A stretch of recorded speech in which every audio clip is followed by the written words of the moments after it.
пережили ми цієї ночі шахедну атаку і намагалися, знову ж таки, росіяни атакувати декілька напрямків.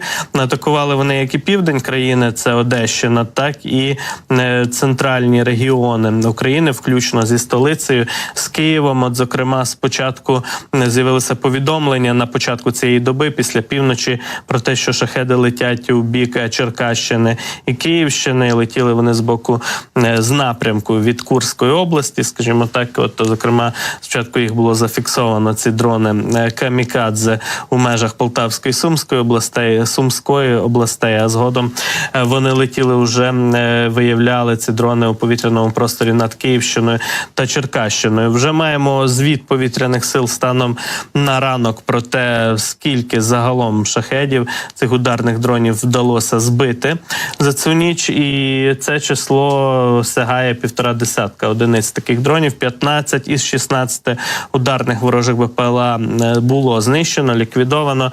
Лише один дрон не вдалося збити. Ось маємо візуалізацію статистики збиття шахедів за ніч від наших повітряних сил. Отже, крім того, що шахедами було атаковано Україну минулої доби, є також повідомлення про запуски балістичних ракет «Іскандер-М» із території Білгородської області. Про це теж звітують наші повітряні сили. А стосовно шахедів, то їх запускали із Курської області, як вже було сказано, із мису Чауда в окупованому Криму. І ці шахеди із Криму летіли у бік Одеси, Одещини. Там в Одесі, на жаль, є наслідки падіння уламків дронів, влучання, очевидно, одного того дрона, якого не вдалося збити. Але загалом повітряну загрозу вдалося ліквідувати.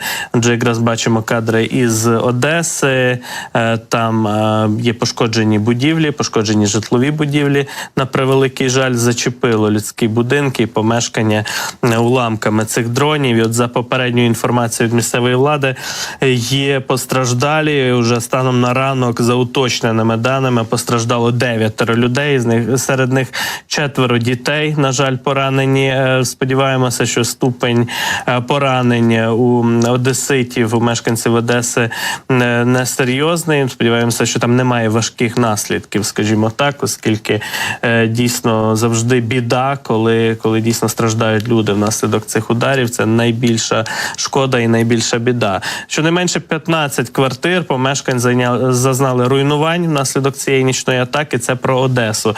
Знову ж таки інформація, і рятувальники витягли із зони ураження, скажімо так, із зони падіння цих уламків 34 особи, 3 дітей врятували. Якраз бачимо кадри роботи рятувальників всіх екстрених служб в Одесі цієї ночі. Бачимо, без пожеж, на жаль, не обійшлося. Є помешкання, які горіли, а є такі, які зачепило буквально вибуховою хвилею, можливо, якимись невеликими уламками, і вони постраждали менше. Йде мова лише про вибиті вікна і пошкоджені фасади.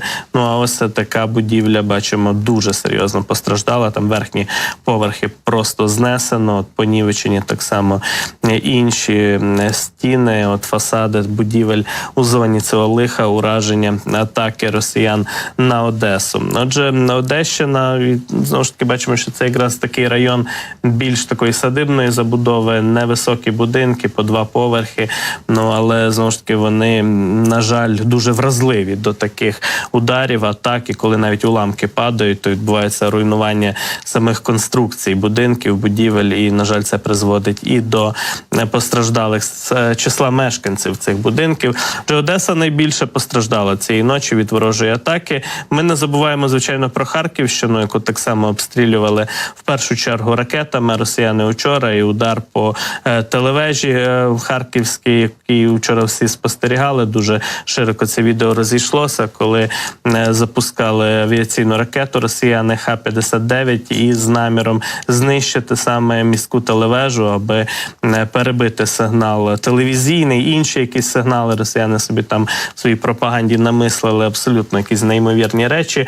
У Держспецзв'язку вже заявили про те, що постраждалих внаслідок цієї атаки по Харкову немає, людей не зачепило, на превелике щастя, але в місті дійсно спостерігаються перебої із сигналом телевізійним, зокрема, телевізійних каналів, але в доступній харків'янам трансляції радіостанцій в FM-діапазоні, ну і телебачення так само можна дивитися, отримувати інформацію із інших джерел через супутникові приймачі, через кабельне телебачення, онлайн-телебачення.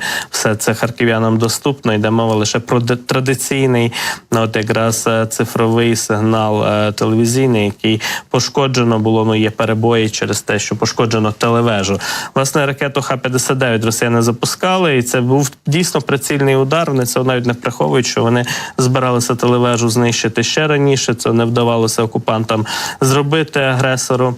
Але от ця атака, от вона для росіян успішна, як вони вважають, і от вони досягнули важливої цілі, вдарили по об'єкту телевізійної інфраструктури у Харкові. От така от ситуація. Харків, на жаль, обстрілювали вчора знову. Йде мова про обстріли самого регіону. От, зокрема, глава Харківської ОВА Олег Синігубов писав про вечірній удар ракетами по Харківському району. І попередньо була інформація про загоряння птахофабрики у Харківському районі. Знову ж таки, чому птахофабрика привернула увагу окупантів, тут залишається лише здогадуватися.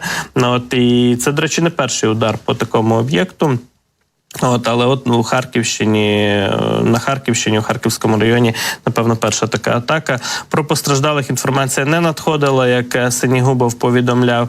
Ну і писали, що вчора до кінця доби, що триває огляд місця влучань, і тип ракет уточнюється, але станом на ранок ми вже бачимо від повітряних сил інформацію про те, що балістичні іскандери були застосовані з Білгородської області. Тому, от, ймовірно, можемо зіставити цю інформацію і припустити, що саме іскандерами обстрілювали Харківський район і територію птахофабрики росіяни.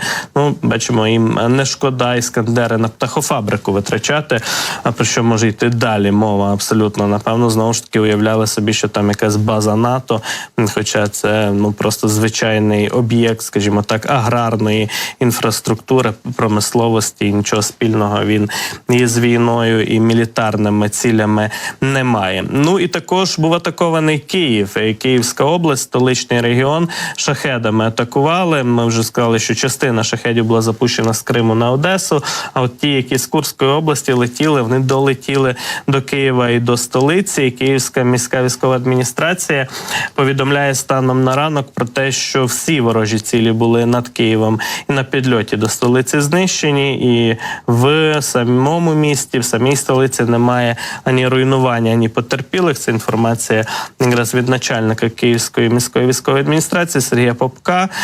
Пишуть, що так, дрони летіли з боку, з напрямку з Курської області, з Росії, пролетіли крізь Сумщину, Черкащину, заходили на Київ з південно-західного напрямку, тобто облітали навіть з півдня столицю таким хитрим маршрутом, намагалися росіяни когось обдурити або намацати якийсь такий коридор більшої доступності до столиці, але не вдалося їм цього зробити. І наші військові позбивали усі ці дрони на підльоті до Києва. Ну, а це ми вже бачимо кадри якраз полювання на шахед поблизу Одеси, над Чорним морем. Військово-морські сили наші опублікували ці кадри. Це теж якраз минулої доби відбувалося. Збиття одного із шахедів, які прямували, летіли в бік Одеси. Нічні події. Взагалі вночі, звичайно, полювати на ці дрони складно. Їх росіяни навіть зараз роблять із чорного такого композитного матеріалу, для того, аби їх у темряві складніше було на тлі нічного неба виявити. Але нашим військовим, як бачимо, вдається, нашим оборонцям, захисникам неба. І майже всі шахеди, от 16-17, були збиті цієї ночі над Україною. Отже, це те, що стосується якраз ситуації про нічну атаку, про нічний наліт шахедами.